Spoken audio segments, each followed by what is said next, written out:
बहनों भाई, जय श्री राम। इंद्रधनुष में आप सभी का स्वागत है।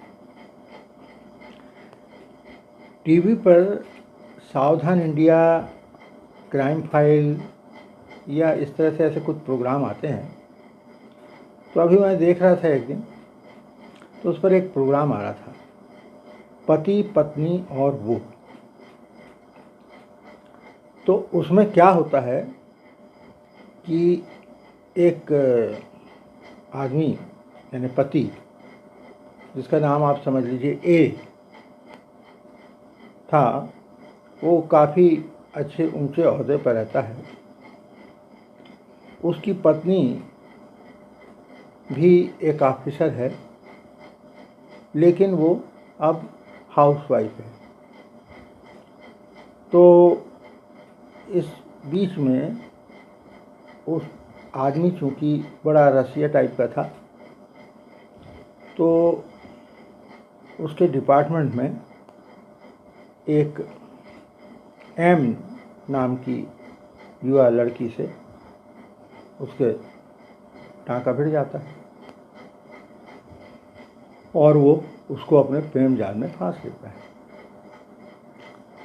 इस बीच इस बात की खबर उसकी पत्नी को लग जाती है। तो पत्नी उसको डिपार्टमेंट से निकाल देने की गुजारिश करती है। तो उधर वो उसकी प्रेमिका, जिसको हम वो कह सकते हैं सॉरी, वो हटने को तैयार नहीं। उसके बदले में वो दूसरी जगह बांधती है, क्योंकि जिस तरह से पति चालबाज था, तो निश्चित रूप से उसके साथ रहते हुए उसकी सहेली प्रेमिका भी कोई कम चालबाज नहीं थी। तो उसने उससे दूसरा पद मांग लिया और उसने उसको दे भी दिया। लेकिन ये बात उसकी पत्नी को फिर नागवार गुजरी। इसी तरह कुछ समय चलता रहा। आखिर एक दिन पति और पत्नी में खूब झगड़ा हुआ और पत्नी ने किसी जरिए से उसकी प्रेमिका को घर पर बुला लिया। घर पर बुलाने के बाद पति वहीं बैठा था, तो पत्नी ने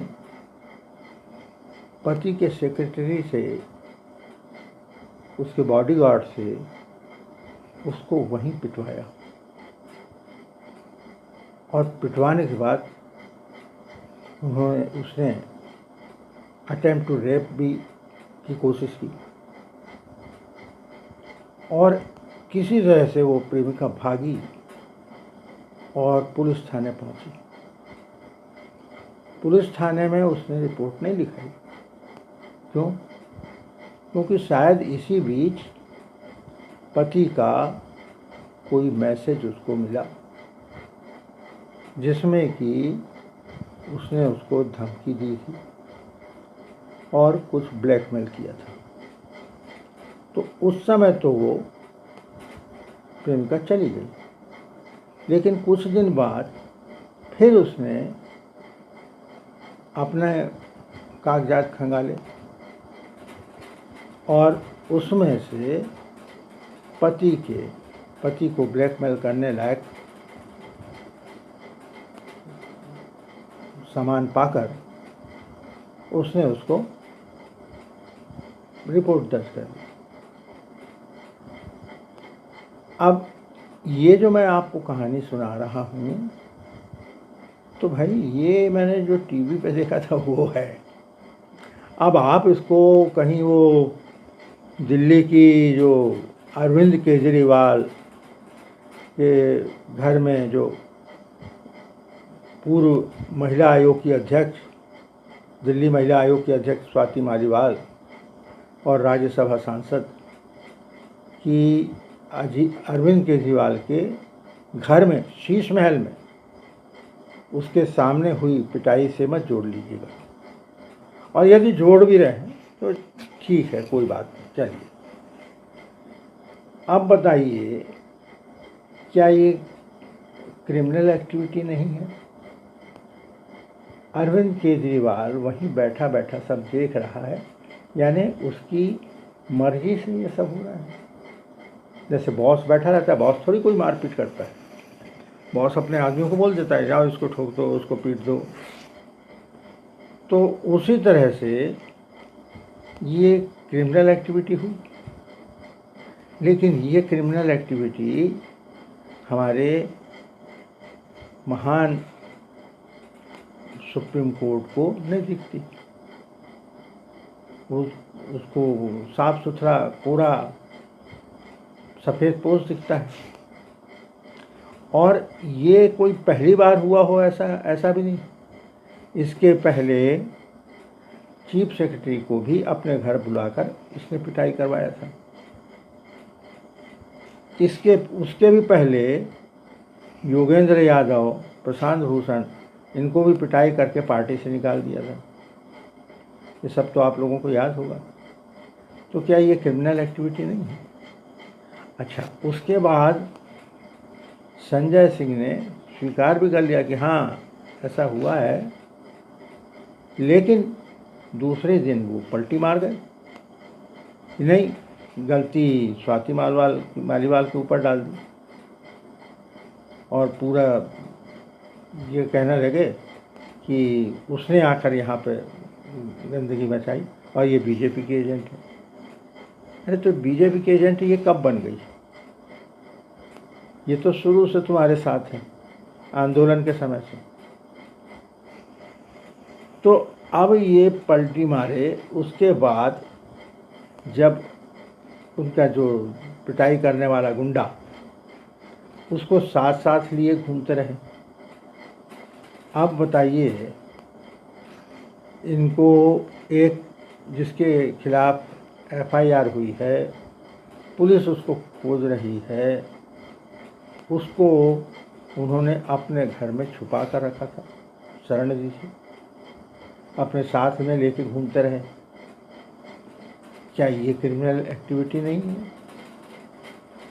कि किसी अपराधी को, गुनहगार को, जो ये आरोपी को जिसे पुलिस खोज रही हो, उसे अपने घर में शरण देना?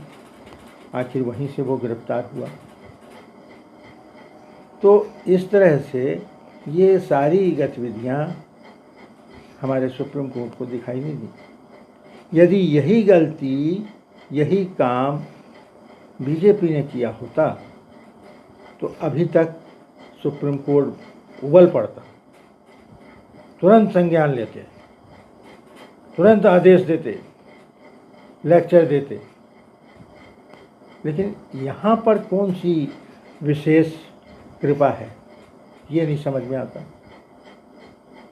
उसके बाद क्या कहा कि हम भाजपा कार्यालय जाएंगे। भाजपा कार्यालय जाने के लिए अपने सभी कार्यकर्ताओं को बुलाया कि कल हम वहाँ जाएंगे और वहाँ पर धरना देंगे, बोलेंगे कि लो हमको गिरफ्तार कर लो। अब सभी को बुलाया था, उसमें जनता को भी शामिल किया था। मगर मज़े की बात देखिए कि ये जो समझ रहा है कि मैं दिल्ली का ऐसा मुख्यमंत्री हूँ जिसको जनता अक्सर आंखों पे उठाए हुए है, ये अपनी तुलना मोदी जी से करता है। मगर क्या हुआ, गिनती के 200-250 लोग वहाँ पहुँचे और वो 200-250 लोग जब देखे कि सामने पुलिस खड़ी है, तो ये जो नकली भगत सिंह का चोला पहन के भगत सिंह को बदनाम करते हुए अपने आप को क्रांतिकारी बता रहे थे, इनकी हवा निकल गई। ये वहीं सड़क पर बैठ गए, आवागमन का में बाधा पहुंचाई। ये भी तो क्रिमिनल एक्टिविटी है। आपने सड़क रोकी, 144 धारा का उल्लंघन किया। तो ये सारी चीज़ें हमारे सुप्रीम कोर्ट को मिली। और अभी एक चीज़ और है, सुप्रीम कोर्ट ने ये आर्डर तो दे दिया है कि आप 2 जून को जेल में सरेंडर करेंगे, मगर मैं आपको अभी से बता रहा हूँ कि ये 2 जून को जेल नहीं जाने वाला। उसके पहले ये फिर कोई नौटंकी करेगा, क्योंकि देखिए, एक यदि क्रिमिनल हो और यदि वो उस पर पढ़ा लिखा हो तो वो बहुत ज़्यादा खतरनाक हो जाता है। जो बार बार पढ़े लिखे होने का बातें करता है, मगर इसका पढ़ा लिखा होना इस देश के लिए खतरा है, क्योंकि ये सारी चीज़ों को जानता है कि हमको किस तरह से निकलना है, किस तरह से बचना है। और ऐसी स्थिति में वो नौटंकी करेगा, या तो अपने आप को मेडिकली अनफिट कर देगा, गिर पड़ेगा, हॉस्पिटल पहुंच जाएगा, या और कोई भी कारण। अब सुप्रीम कोर्ट ने तो ये नहीं बताया कि किस तरह से उसको जेल लाया जाए। और इसी बीच सुप्रीम कोर्ट, हमारी अदालत, छुट्टियों पर निकल गई है। अब कहाँ गई है? कनाडा गई, यूएसए गई, यूएई गई, वो जाने। तो अब कोई सुनने वाला भी नहीं है। एक तो देखिए, देश का मुख्य शासक प्रधानमंत्री बिना रुके 10 साल से एक भी दिन छुट्टी लिए हुए काम कर रहा है। वहीं ये लोग जो ब्यूरोक्रेट्स हैं, कितनी छुट्टियां मनाते हैं। आज इनके पास कोर्ट में लाखों केस पेंडिंग में पड़े हुए हैं, मगर छुट्टियां मनाना जरूरी है। पड़े हैं तो पड़े रहेंगे, वो कोई हमारी जिम्मेदारी थोड़ी है। तो छुट्टियां जो इतनी दी जाती हैं, उन छुट्टियों पे कटौती की जानी चाहिए, क्योंकि बहुत हो गया। और मैंने जो आपसे कहा ना बार बार कि ये चुनाव जो है, कोई मोदी जी के सामने ये लल्लू पंजू नहीं लड़ रहे हैं। ये लल्लू पंजू आपको जो दिख रहे हैं ना, कि राहुल गांधी, अखिलेश यादव, ममता बनर्जी, तुम्हारा वो स्टालिन फिस्टालिन, ये कोई महत्व नहीं रखते, इनकी कोई औकात नहीं जो मोदी जी के साथ में चुनाव लड़ सके। असल में मोदी जी का जो लड़ाई है चुनाव की, वो हो रही है यूएसए, कनाडा, पाकिस्तान, चाइना, इन सब देशों से। असली जो उनके मास्टर बैठे हैं वो वहाँ बैठे हैं। वो जैसी चाबी देते हैं उतने ये खिलौना नाचते हैं। जितनी चाबी भर दी राम ने उतना चले खिलौना, ये गाना सुना होगा ना आपने। तो ये सब खिलौने हैं जो चाइना की चाबी से या अमेरिका की चाबी से चल रहे हैं। इनकी औकात नहीं कि ये मोदी जी से मुकाबला करें। वहीं से पूरे नैरेटिव बन के आते हैं, वहीं प्लानिंग आती है, उसी तरह से काम होते हैं। और भले ही आज भी शासन तो बदल गया, लेकिन जो सिस्टम है वो, उसमें अभी बहुत बदलाव की ज़रूरत है, यदि मोदी जी को देश में और बदलाव लाने हैं तो सबसे पहले तो सिस्टम में बदलाव लाने की ज़रूरत है। और तो और सबसे बड़ी बात, जुडिशरी रिफॉर्म सबसे पहली आवश्यकता है। सबसे पहली आवश्यकता जुडिशरी रिफॉर्म। लाखों केस पड़े हुए हैं पेंडिंग में, लेकिन उनको सुनने वाला कोई नहीं है, गरीबों को सुनने वाला नहीं। बस गिनती के आप देखिए, कुछ वकील हैं जिनकी चलती है, जो जाते हैं तुरंत जमानत करा के ले आते हैं। आखिर ऐसा उनमें क्या है? और ये वकील जो हैं, जैसे कपिल सिब्बल, अभिषेक मनु सिंघवी, ऐसे हजारों वकील पूरे देश की अदालतों में हैं। पूरे देश की अदालतों में इस प्रकार के वकील हैं।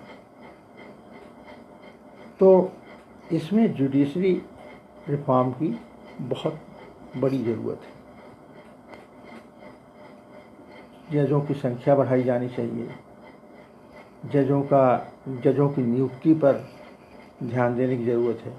नियुक्ति किस तरह से हो कि सही व्यक्ति वहाँ पर पहुँचे, ना कि कोई भाई भतीजावाद से या बाप दादे की वजह से।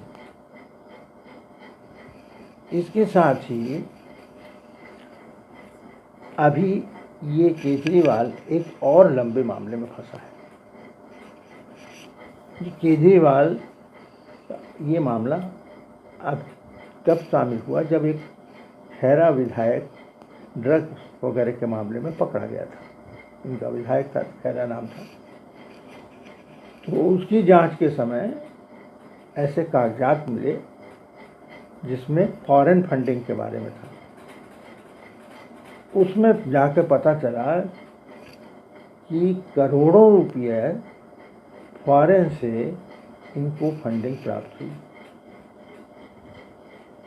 और एक ही पासपोर्ट पर, एक ही ईमेल पर, एक ही ईमेल एड्रेस पर, एक ही मोबाइल पर कई कई लोगों के नाम से इनके पास फंड आया। और FCRA की इन्होंने तो धज्जियां उड़ा दी, क्योंकि इस तरह से फंड लेना उसमें FCRA के खिलाफ है। किस वजह से आपने फंड लिया, क्या कारण से कि आपने किसी व्यक्ति से फंड लिया? एक ही व्यक्ति ने 15-15 बार दिए फंड, तो करोड़ों रुपये, करोड़ों डॉलर इनके फंड में क्यों आए और उनका क्या हुआ और उसके पीछे उद्देश्य क्या था? इसकी जांच चालू है। मगर फिर उसका गाना शुरू हो गया कि मोदी जी हमारी पूरी पार्टी को जड़ से मिटा देना चाहते हैं। अब उनके यहाँ एक छिपकली है, वो छिपकली भी बहुत जल्दी उछलती है, तुरंत खड़ी हो जाती कि हमारे को जड़ से उखाड़ने की बातें चल रही हैं। मोदी जी सुनिए, मेरी बात सुनिए जी। अभी जो खेल मालीवाल के साथ हुआ है वही और भी लोगों के साथ होने वाला है, क्योंकि ये पार्टी नहीं है, राजनीतिक पार्टी नहीं है, ये एक गैंग है जिसमें अपने खिलाफ जाने वाले को ये लोग इसी तरह से टार्चर करते हैं और धमकाते चमकाते हैं। शायद यही वो वजह है कि इतने महीनों जेल में रहने के बावजूद इनके जो सिपासलार थे इनके खिलाफ मुंह नहीं खोल रहे। तो ये जो गैंग है, इस गैंग से हमारे देश को बहुत बड़ा खतरा हो गया है। क्यों? ये पैसा किस वजह से आया? क्या ड्रग माफिया ने भेजा? क्या टेररिस्ट गतिविधियों के लिए भेजा गया? क्या खालिस्तानी आतंकवादियों ने भेजा? ये सब बहुत जांच का विषय है और इस पर एक्शन होना बहुत ज़रूरी है। अब आइए, ये जो अभी आज पाँचवा चरण हुआ पूरा, इस 5वें चरण में के पहले बड़े मज़ेदार वाक़ये देखने में आए। जैसे प्रयागराज में 2 लड़के पहुँचे अपनी रैली करने के लिए। वहाँ सभा मंच पर बैठे ही थे कि अचानक भीड़ अनियंत्रित हो गई। अब इनका क्या कहना है कि जन सैलाब बहुत ज़्यादा बढ़ गया था, इसलिए हमको वहाँ से भागना पड़ा और ये लोग वहाँ से मंच छोड़कर भाग खड़े हुए। क्या कारण था? ये किसी भी मेन स्ट्रीम न्यूज़ चैनल ने नहीं दिखलाया। क्या कारण था ये नहीं बताया। जन सैलाब बहुत ज़्यादा हो गया था। तो जन सैलाब जब ज़्यादा हो जाता है तब तो नेता को ज़्यादा मज़ा आता है भाषण देने में, वो और उत्साह से भाषण देता है। ना कि भागता है। तो ये स्थिति हो गई। सॉरी। उसके साथ ही साथ आज जब चुनाव था तो रायबरेली में एक अद्भुत दृश्य देखने में आया। राहुल गांधी अचानक प्रकट हो गए और बूथ से बूथ जाने लगे दौड़ दौड़, इधर जा रहे हैं उधर जा रहे हैं। इसी बीच सुनने में आया है कि उन्होंने अपनी माँ के साथ और भी 7 बड़े लोगों के साथ में, अपनी बहन के साथ में एक मंत्रणा की, क्योंकि अब उनको लग रहा है कि हमारी स्थिति बहुत ही खराब हो चुकी है। ये मंत्रणा शायद कल ही हुई और इसीलिए आज रायबरेली राहुल पहुँचे। उसमें इन लोगों ने जो प्लान किया है, यह दांव चलना है, वो मोदी जी को तो बहुत भारी पड़ने वाला है। उसमें इन्होंने कहा है कि हम अपनी संपत्ति का 55% उन लोगों को बांट देंगे जिनके पास संपत्ति नहीं है। हम अभी से शुरुआत कर रहे हैं, अपने तरफ से, तो अपनी ओर से शुरुआत कर रहे हैं। तो ये 55% बांटने के लिए तो नहीं आया था कहीं रायबरेली में। अगर ये दांव चलता है, और ऐसा होना चाहिए आज, कि जो नेता दावे करते हैं कि हम चुनाव के बाद, जीत के आने के बाद ऐसा कर देंगे वैसा कर, अरे भैया वो बाद में कर देंगे, आप अभी करके दे दो ना हमको, पहले अभी कर दो। वो पुरानी बात छोड़ो कि ऐसा कर देंगे, ये अभी कर दो तो तुरंत। फिर उसमें आपको ये जो पैसों के खर्च की सीमा है उसको बढ़ाना पड़ेगी, चल जाएगा, वो चल जाएगा।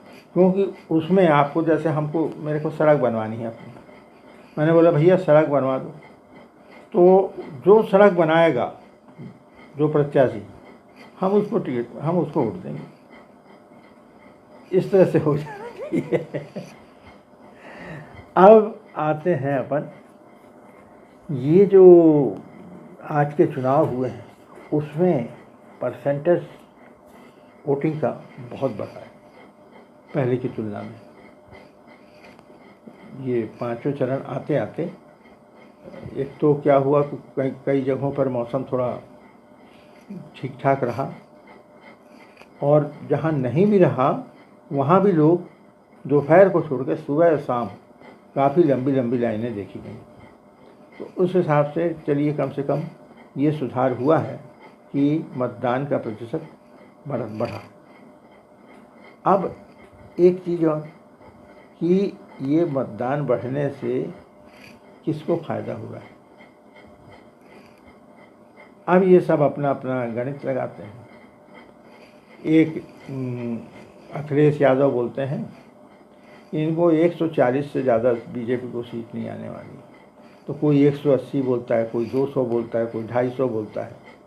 तो पहले आप लोग बैठ के एक बार तय तो कर लो भाई कि कितनी आनी है। ममता बनर्जी कुछ बोल रही है, अखिलेश यादव कुछ बोल रहा है, तुम्हारे राहुल गांधी कुछ बोल रहा है, प्रियंका गांधी कुछ बोल रही है। तो आपस में ही आप लोग का गणित ठीक नहीं है। किसका गणित ठीक है अब आप बताओ। ये स्थिति ऐसी बुरी हो गई है इन लोगों के सामने कि अब इनको कुछ समझ नहीं आ रहा है। क्योंकि अभी मैं मार्केट गया था, वहाँ पे कुछ बड़े तराजू में तौला जा रहा था। तो एक तरफ सामान रख दिया था उसने, और दूसरी तरफ उसने अपने सारे बाट ला के रखे। अब वो सामान नीचे हो ही नहीं रहा, उठ ही नहीं रहा है ऊपर। तो परेशान हो गया बेचारा वो कि अब और क्या करूं। फिर सामान को हटा के उसने फिर और बाट को इधर से उधर उसके बराबर वजन के पत्थर ला के ये करके दुनिया भर का नाटक। तो अमूमन लगभग वैसी ही स्थिति यहाँ हो गई है। तराजू के एक पलड़े में मोदी जी बैठे हैं, तो दूसरे पलड़े पे 26-27 लोग बैठ गए हैं, तो भी मोदी जी का पलड़ा हिल-डुल भी नहीं रहा है। ये बेचारे वैसे के वैसे ऊंचे लटके पड़े हैं। अब इसको नीचे लाने के लिए मोदी जी जैसा ही कोई व्यक्तित्व सामने आता तभी आ सकता है। तो मोदी जी के सामने इनकी सारी करतूतें फेल हो रही हैं। और इनकी क्या करतूतें फेल हो रही हैं? चाइना की, पाकिस्तान की, अमेरिका की, इनकी कनाडा की, इनकी करतूतें फेल हो रही हैं। और आज तक के इंटरव्यू पे शायद सुधीर चौधरी ने मोदी जी से पूछा कि चुनाव में जीत के आने के बारे में, तो बोले यहाँ आप लेट हो गए। बोले मोदी जी ने कहा, बोले क्यों? कि अभी बोले 8-10 दिन पहले ही से मेरे पास G7 का और दुनिया भर के दूसरे देशों के निमंत्रण आ चुके हैं। यानी वो ये मान के चल रहे हैं कि मोदी जी ही अगले प्रधानमंत्री बन रहे हैं। तो आज की डेट में आज जो चुनाव हुए 49 सीटों के, उसमें लगभग 45 से 46 सीट एनडीए को मिल रही है। और इससे अब बहुत दूर नहीं रह गया है कि हम 400 का आंकड़ा पार कर पाए। वो मंजिल बहुत दूर नहीं रही। और आज एक और आपको बता रहा हूँ कि कांग्रेस इस समय 20 से लेकर 30 के बीच में ही लटकी रह जाएगी। और तो और राहुल का रायबरेली और वायनाड दोनों से भी जीत निकल पाना दूभर है। कम से कम रायबरेली से तो संभव नहीं है।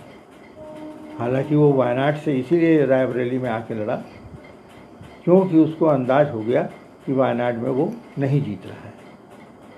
तो ऐसी स्थिति में अब इनके जाने के दिन आ गए हैं। और एक भविष्यवाणी और कर रहा हूँ कि इस चुनाव परिणाम के आने के बाद कुछ नेता तो मानसिक रूप से बीमार होने वाले हैं और कुछ हृदय रोग से बीमार होंगे। आज के लिए इतना ही। अब 2 और बाकी रह गई हैं, 2 चरण और बाकी रह गए हैं। शायद 57 सीट बची हैं, 2 चरणों में होंगे। तो 114 सीट के चुनाव और रह गए हैं, उसको निपटाते हैं और फिर मिलते हैं। आज के लिए इतना ही। बहुत बहुत धन्यवाद। लेकिन आपसे एक बार फिर निवेदन करता हूँ, बार बार निवेदन कर रहा हूँ कि कृपया अधिक से अधिक लाइक कीजिए, अधिक से अधिक कमेंट कीजिए और शेयर कीजिए। साथ ही साथ जिन लोगों ने ये चैनल पर पहली बार आए हैं वो लोग चैनल को सब्सक्राइब कर लें। धन्यवाद, बहुत बहुत धन्यवाद। जय श्री राम।